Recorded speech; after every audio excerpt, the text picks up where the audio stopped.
Bonjour. Aujourd'hui, je vais analyser une scène du film de 1959, Hiroshima, mon amour, de Marguerite Duras. La scène que j'ai choisie se situe entre 41 minutes 50 secondes et 42 minutes 25 secondes. Il s'agit d'une scène de retour en arrière de la Française avec son amant allemand. Cette scène m'a particulièrement frappée à cause de l'innocence pure de la Française, une innocence qu'elle porte beaucoup moins dans le présent pendant sa relation avec le Japonais. Même si cette scène est courte, elle démontre très bien le contexte historique et culturel du film et elle contient plusieurs aspects techniques très révélateurs.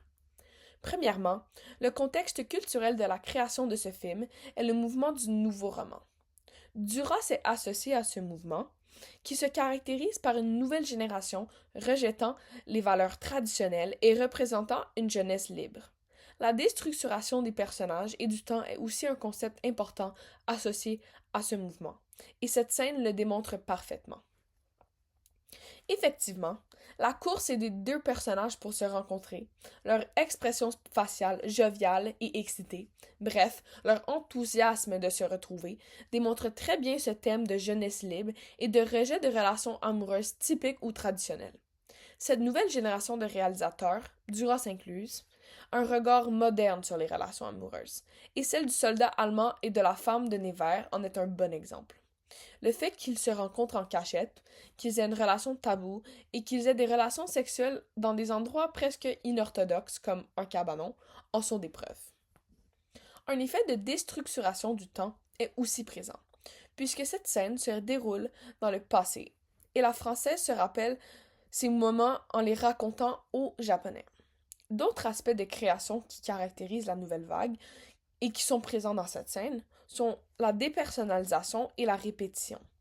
Même si on voit clairement l'intention des amants de se retrouver et de passer du temps ensemble, on n'a pas accès au réel aspect de leur personnalité.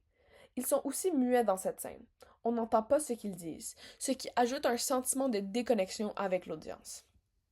Il y a aussi un effet de répétition, surtout dans la musique. Au début de la scène, la musique a un tempo très rapide, quand la Française court dans les bois pour retrouver son amant, ce qui donne un sentiment d'ardeur et de précipitation. Le tempo augmente encore plus quand l'Allemand la voit et se met, lui aussi, à courir pour la rejoindre, ce qui décrit leur excitation collective, amplifiée par l'autre. Finalement, le tempo ralentit brusquement lorsqu'ils sont couchés ensemble sous une couverture dans un cabanon, ce qui démontre le côté tendre et doux de leur relation. La musique est composée de sons répétitifs, qui augmentent graduellement en tempo tout au long de la scène. Je crois que cet effet de répétition représente très bien le réel de la situation et nous donne aussi un aperçu de la façon dont la Française perçoit cette partie de son passé. C'est quelque chose de pressé, de désespéré et d'exaltant. Deuxièmement, le contexte historique du film, qui se déroule pendant, avant et après la Deuxième Guerre mondiale, est bien représenté dans cette scène. En effet, la France est sous l'occupation allemande en ce moment-là dans l'histoire. Il fait donc sens qu'une Française puisse avoir une relation amoureuse avec un soldat allemand dans sa ville natale de Nevers. Finalement, il y a quelques aspects techniques dans cette scène qui sont très révélateurs.